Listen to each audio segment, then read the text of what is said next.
दोस्तों, अखंड भारत के निर्माण से पहले भारत में सामाजिक, आर्थिक, राजनीतिक और धार्मिक इन सभी क्षेत्रों में व्यापक रूप से परिवर्तन आता है। और ये परिवर्तन उस रूढ़िवादी व्यवस्था से हटकर अरूढ़िवादी की तरफ आगे बढ़ता है। अर्थात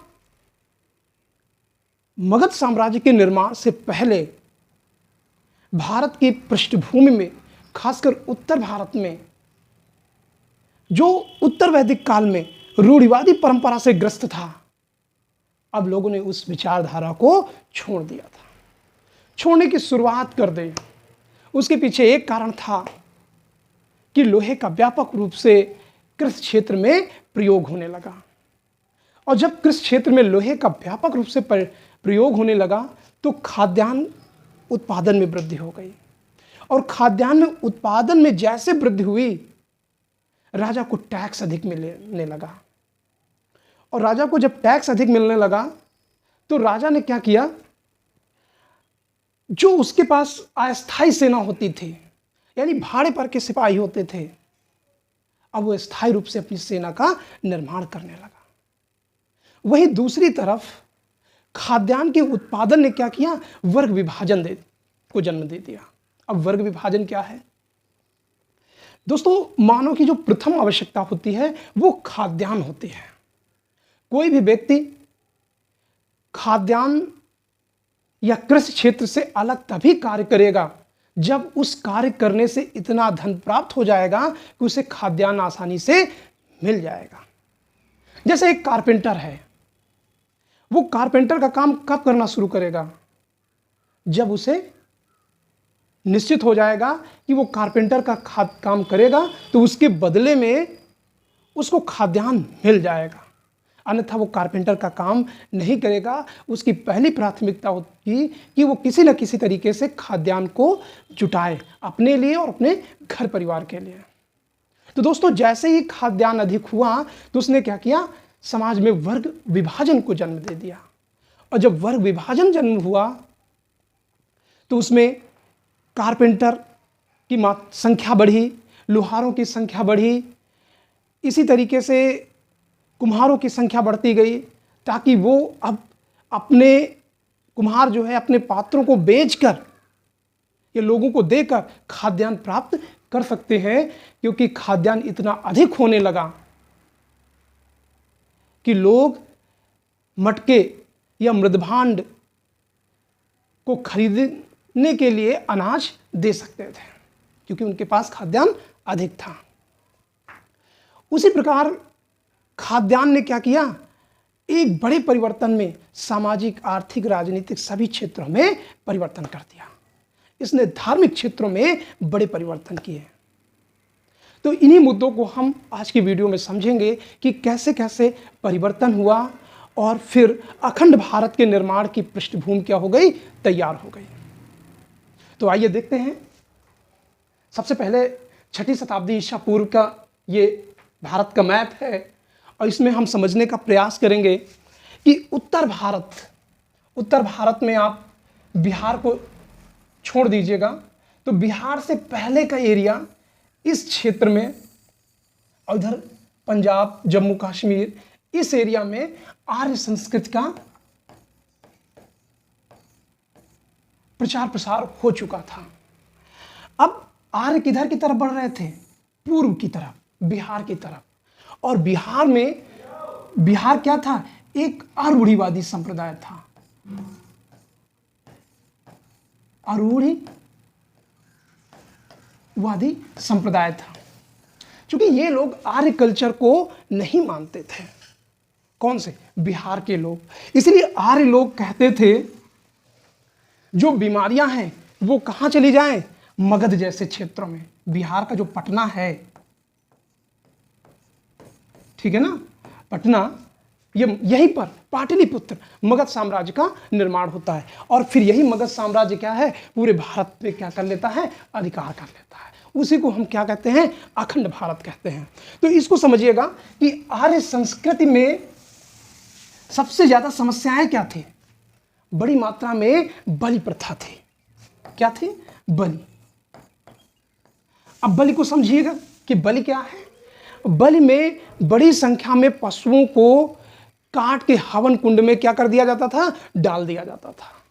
क्योंकि आर्यों का मानना था कि ईश्वर ऊपर हैं और उन तक भोग पहुंचाने के लिए हवन कुंड में पशुओं को काट के डालेंगे, पशु जलेंगे और उसका धुआं बनेगा और धुएं के रूप में क्या है? ईश्वर तक पहुंचेगा। इसीलिए हमने पीछे बताया है कि अग्नि को, किसको? अग्नि को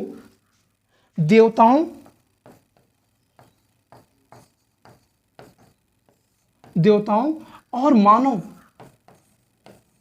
के बीच सेतु का काम करता है। यानी मानवों की जो इच्छा है वो कहां तक पहुंचाते हैं? देवताओं तक। और ये काम कौन करता है? अग्नि करते हैं। आर्यों ने जिस पाखंडवाद में भारत को झोंक दिया, उससे लोगों का मोह धीरे धीरे भंग हो रहा था। और इस मोह भंग जो हुआ था उसमें केवल क्षत्रिय समुदाय नहीं था, उसमें ब्राह्मण भी शामिल था। अगर आप देखेंगे कि इस गंगेटिक क्षेत्र में, कौन सा? ये देखिएगा, ये गंगा नदी है, बिहार होते हुए, झारखंड की सीमा होते हुए, पश्चिम बंगाल होते बांग्लादेश में ऐसे चली जाती है, और ये यमुना नदी है और इलाहाबाद में मिल जाती है। तो ये गंगेटिक क्षेत्र में खासकर निचला गंगा दोआब, कौन सा? निचला गंगा दोआब में क्या होने लगी? आर्य संस्कृति के प्रति एक अलग से बदलाव होने लगा। और ये बदलाव के पीछे क्षत्रिय समाज आगे आया। कौन सा? क्षत्रिय समाज। और इन क्षत्रियों ने क्या किया? जैन धर्म और बौद्ध धर्म की क्या कर दी? स्थापना कर दी। हालांकि गंगेटिक क्षेत्र में बहुत सारे छोटे छोटे संप्रदायों का उदय हुआ। और ये संप्रदाय कौन से थे? जैसे पूरन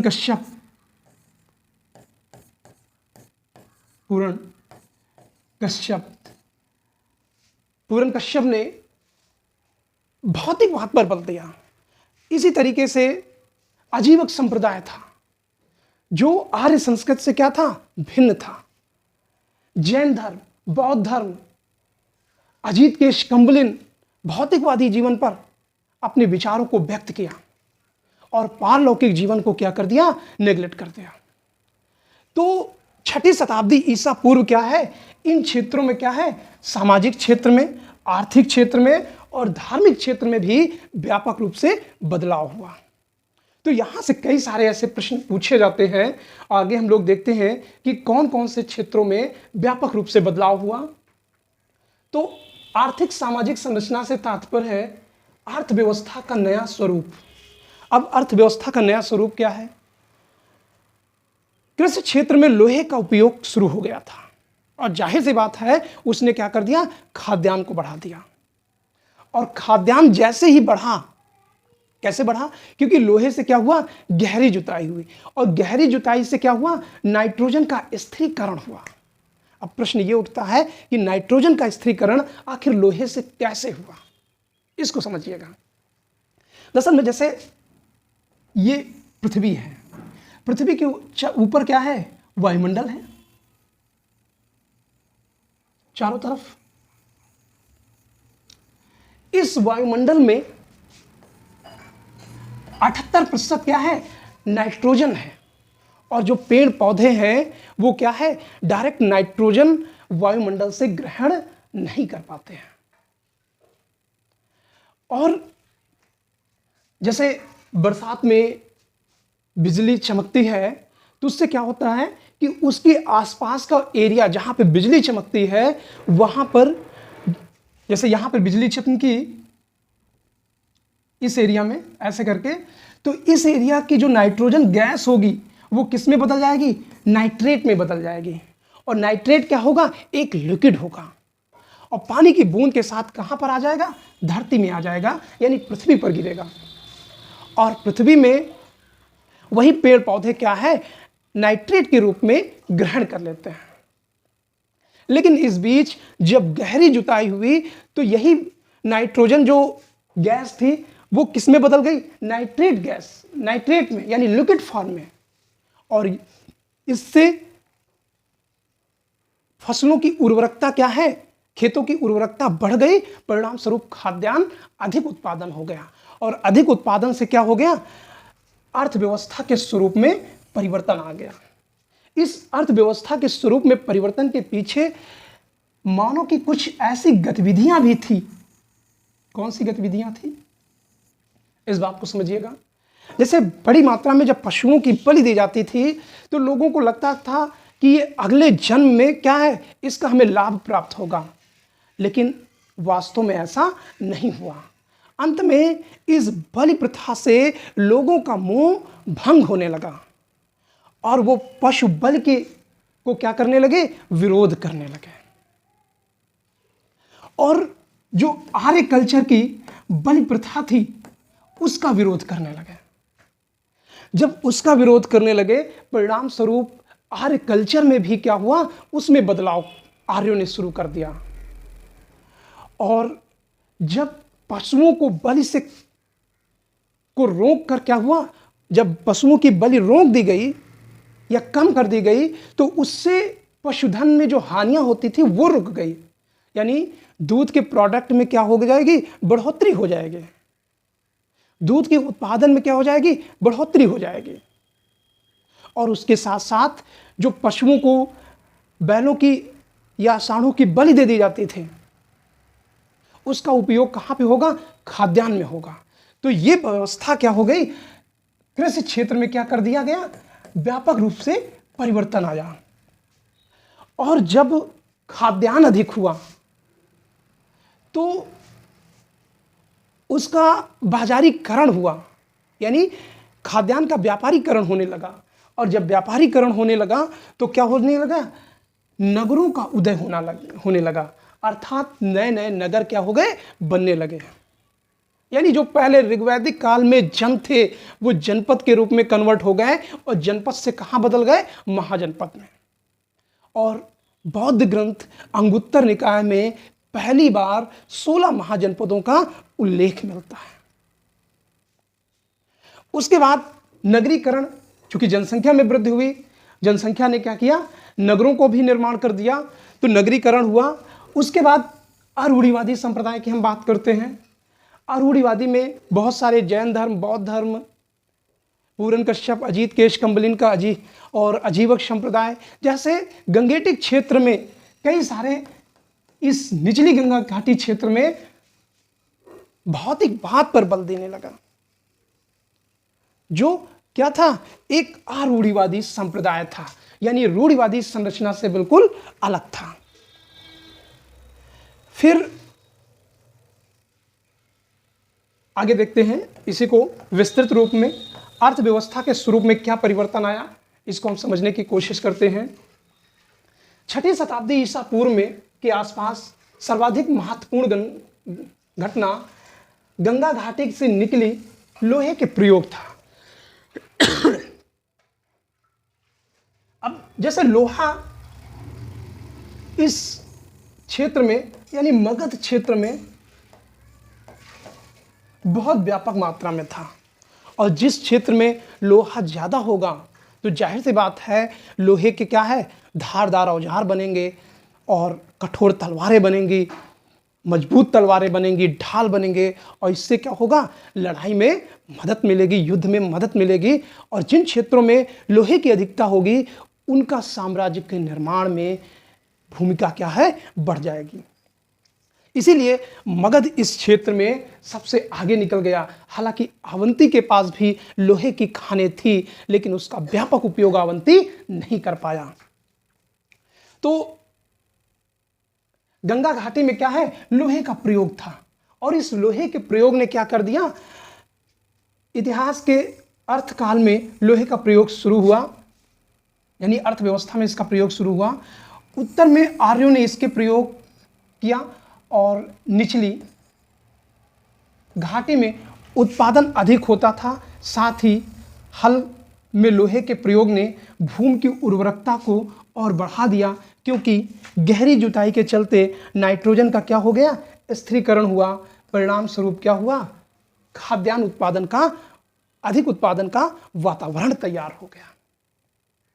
उसके बाद हम मुद्रा के बारे में देखते हैं कि मुद्रा प्रचलन ने इस काल में क्या किया, व्यापार वाणिज्य में बढ़ा दिया।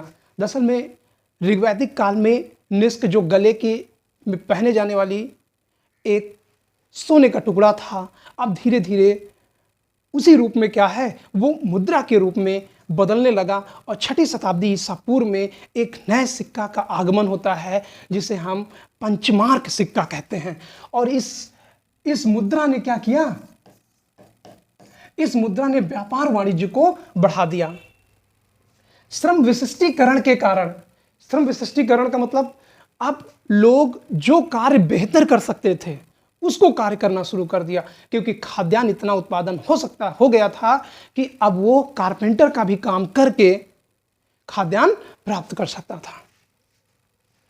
नवीन तत्वों के ग्रहण करने के चलते व्यापार वाणिज्य को अपनाया, जिससे इनका व्यापार विस्तार हुआ। गंगा जो है स्वयं में एक महत्वपूर्ण व्यापारिक मार्ग था, यानी गंगा नदी से के सहारे व्यापार होता रहा है और गंगा की सहायता से समुद्र तक पहुंचना क्या हो गया, आसान हो गया। और इनका विकास हुआ। बिहार में गंगा ऐसे मार्गों से गुजरती थी जहां कच्चा लोहा काफी मात्रा में प्राप्त होता था। तो लोहे के प्रयोग ने बहुत सारे क्षेत्रों में परिवर्तन कर दिया। अब अगला टॉपिक देखते हैं, नगरों का उदय अर्थात द्वितीय नगरीकरण की शुरुआत कैसे हुई। जाहिर सी बात है, प्रथम नगरीकरण सिंधु सभ्यता के रूप में निकल के आती है और द्वितीय नगरीकरण कब आती है, 6वीं शताब्दी ईसा पूर्व में।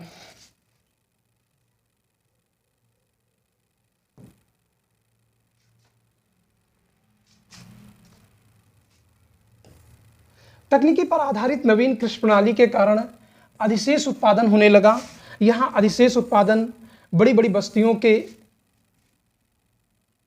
उद्भव में, अस्तित्व में अत्यंत आवश्यक सिद्ध हुई। नवीन उत्पादन प्रणाली के कारण जनसंख्या में काफ़ी वृद्धि हुई, क्योंकि इस बीच में एक नई व्यवस्था निकल के आई, रोपण पद्धति। यानी जैसे अभी तक धान को क्या किया जाता था, ऐसे छिटक कर दिया जाता था और वो उगाता था, लेकिन अब धान उगाने की पद्धति में क्या आ गया, बदलाव आ गया।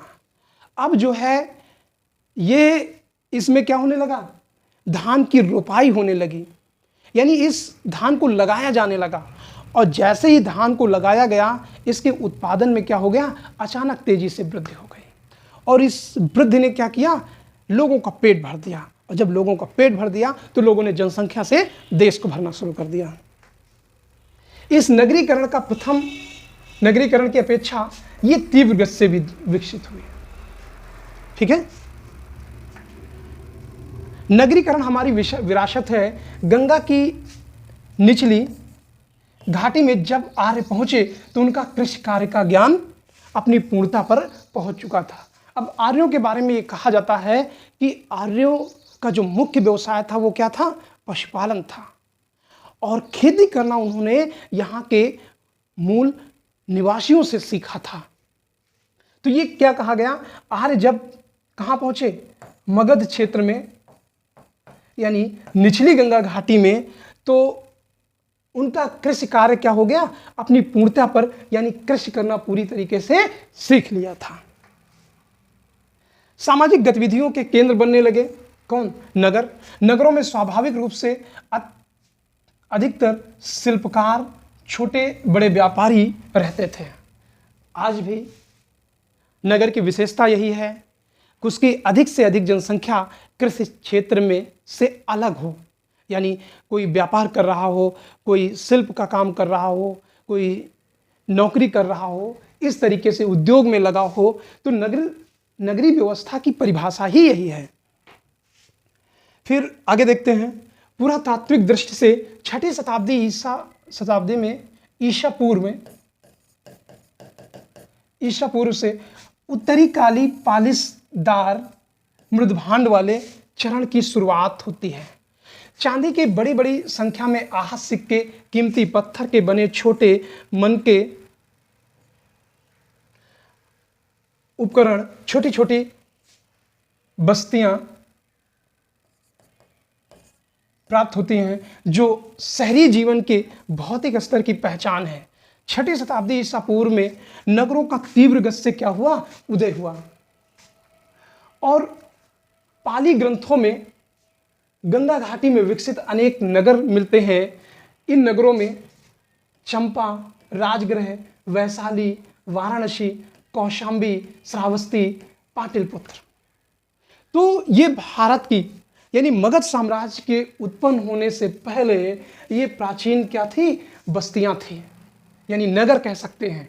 चंपा यानी अंग वाला क्षेत्र है, जिसको आज हम भागलपुर की कहते हैं। राजगृह वैशाली, वाराणसी, कौशांबी, श्रावस्ती और पाटलिपुत्र। लेकिन इनमें सबसे आगे कौन निकला, पाटलिपुत्र, क्योंकि पाटलिपुत्र की जो क्षेत्र था वो सभी दृष्टि से अनुकूल था और इसलिए मगध साम्राज्य की भूमिका में पाटलिपुत्र आगे निकल गया। अब हम देखते हैं महाजनपदों का उदय कैसे होता है। 16 महाजनपदों का उल्लेख जनपदों के रूप में अत्यंत समकालीन ग्रंथों में विभेद की स्थिति उत्पन्न कर देते हैं। बड़ी संख्या में जनपदों का उदय हुआ, जिनमें बड़े जनपद भारतीय अवधारणा के अनुरूप चक्रवर्ती आदर्श प्राप्त करने की अवस्था में पहुंच गए। यानी कुछ ऐसे क्षेत्रों का निर्माण हो गया जो वहां के रजवाड़े, राजा महाराजा अपने आप को चक्रवर्ती सम्राट के रूप में गिनने लगे या उपाधियां धारण करने लगे। अधिशेष उत्पादन का मतलब है अत्यधिक खाद्यान्न का उत्पादन। व्यापारिक गतिविधियां, मुद्रा प्रणाली, यानी इन तीनों के कारण, अधिशेष उत्पादन, व्यापारिक गतिविधियां और मुद्रा प्रणाली के कारण राज्य के उदय में शक्ति में क्या हुई, सहायता मिली।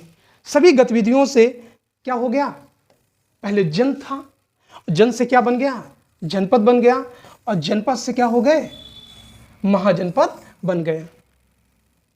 तो इन्हीं 16 महाजनपदों का उल्लेख बौद्ध ग्रंथ अंगुत्तर निकाय में मिलता है। हालांकि अन्य जैन ग्रंथों में भी मिलता है, लेकिन ये बौद्ध ग्रंथ में पहली बार 16 महाजनपदों का उल्लेख मिलता है। अब इस क्षेत्र में अरूढ़िवादी संप्रदाय का भी क्या हो गया, उदय हो गया। अब कैसे उदय हुआ ये समझिएगा। लोहे के प्रयोग कृषि और युद्ध के साथ साथ सामाजिक परिवर्तन लाने में सहायक सिद्ध हुआ। ठीक है ना। छत्री जो कमजोर वर्ग के ऊपर अपना प्रभुत्व रखता था, अब उन्हें युद्ध और खेती दोनों में लगाने लगा। यानी जो छत्री समुदाय था, जो निचला समुदाय था, जो कमजोर वर्ग कह सकते हैं, यानी शूद्रों को कहां पे लगा दिया, युद्ध और खेती दोनों जगह पे लगा दिया। यज्ञ विधान की परंपरा के कारण पशु वध विशेष रूप से प्रचलित था, लेकिन नवीन कृषि प्रणाली ने क्या किया, कृषि कार्य के लिए अधिकाधिक पशुओं की आवश्यकता पड़ने लगी। अतः लोग पशुओं की क्या करने लगे, सुरक्षा करने लगे। और दीर्घकालीन यज्ञों में पुरोहित को दी जाने वाली बहुमूल्य दक्षिणा के कारण संपत्ति की भी हानि हो रही थी। वैदिक काल में कर्म के अनुसार जो वर्ण निर्धारित होता था, किंतु सूत्र काल में अब वो किसके आधार पर हो गया, जन्म के आधार पर हो गया, जिससे सामाजिक जटिलता और अधिक आई। आर्यों के विस्तार के साथ साथ पिछली शताब्दियों में सबसे बड़े वर्ग शूद्र वर्ग का क्या हुआ, उदय हुआ। व्यापार वाणिज्य के कारण वैश्य वर्ग की क्या हो गई, संख्या बढ़ गई। उसके बाद ये लास्ट पेज हम लोग देखते हैं। इस प्रकार उत्पादन गतिविधियों से संबंधित वर्ग ही बड़ी संख्या में घट रहे होंगे। वैश्य या शूद्र अन्य दो वर्ग क्षत्रिय, इसको सही कर देते हैं, क्षत्रिय ब्राह्मणों के राजत्व के दैवी सिद्धांतों के चलते असंतुष्ट नहीं रहा होगा। जहां तक उत्पादक वर्ग का सवाल है, वह क्षत्रिय वर्ग से असंतुष्ट का कोई कारण नहीं हो सकता है, क्योंकि राज्य को घर की आवश्यकता थी और वैश्यों को सुरक्षा की आवश्यकता थी। व्यवस्थाकारों ने वैश्य वर्ग की शक्ति को कम करने के उद्देश्य से एक और उनकी प्रतिष्ठा को निम्न स्तर पर रखा। उत्पादन गतिविधियों के लिए अपरिहार्य महाजनी व्यवस्था धर्म सूत्रों में क्या बता दिया गया? बुरा बता दिया गया।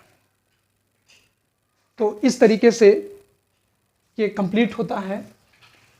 तो आज की क्लास यही तक। Thank you.